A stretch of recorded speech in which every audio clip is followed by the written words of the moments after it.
For the life of me, I cannot remember if on this podcast, or on this television show, I have talked about the podcast James Bonding.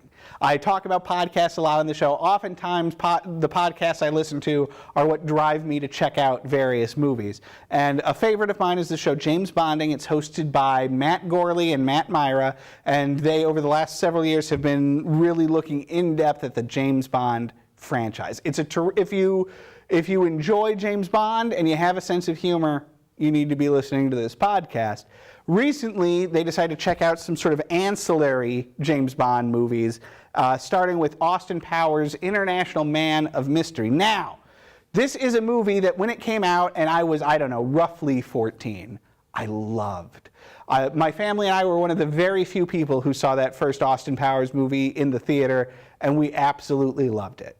I remember then not being very fond of the sequels and then becoming very soured on the whole Austin Powers thing, particularly because he was so overexposed. Like, you could not watch a used car dealership commercial or a tanning salon commercial without an Austin Powers impersonator showing up in it.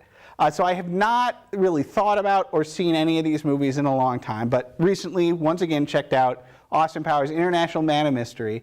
And it's better than I remember it being. Honestly, it is still a pretty fun and enjoyable movie. I think that your mileage may vary with the sequels, and we'll talk about at least one of those in another episode. But this is a fun movie. Dr. Evil, the bad guy, also played by Mike Myers, who plays Austin Powers as well, is the breakout character, right? Austin is fun and charming and goofy, but he's sort of, you know, he's a Mike Myers character, very much so. Dr. Evil, though, the bad guy, really gives Mike Myers a chance to investigate that sort of character, to parody the Blofeld character from the James Bond films, and do a lot with it, whether it's with his cloned son or his inept henchmen.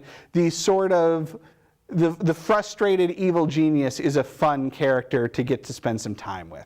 The whole movie is chock-a-block with goofy, stupid humor, a lot of puns and visual sight gags that your inner 14-year-old will absolutely love. And if you are a 14-year-old, you will totally love. Some of that wears a little thin, but overall, like I say, especially if you're a fan of that sort of spy genre and the James Bond films that it's aping, the first Austin Powers movie is a fair amount of fun. I gotta give it 3.5 stars.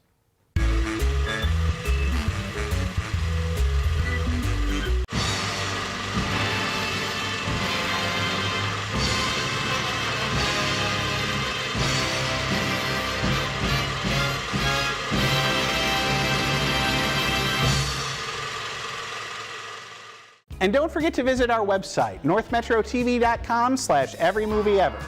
There, you can watch reviews of every movie we've ever covered here on the show, as well as complete episodes. That's northmetrotv.com/everymovieever.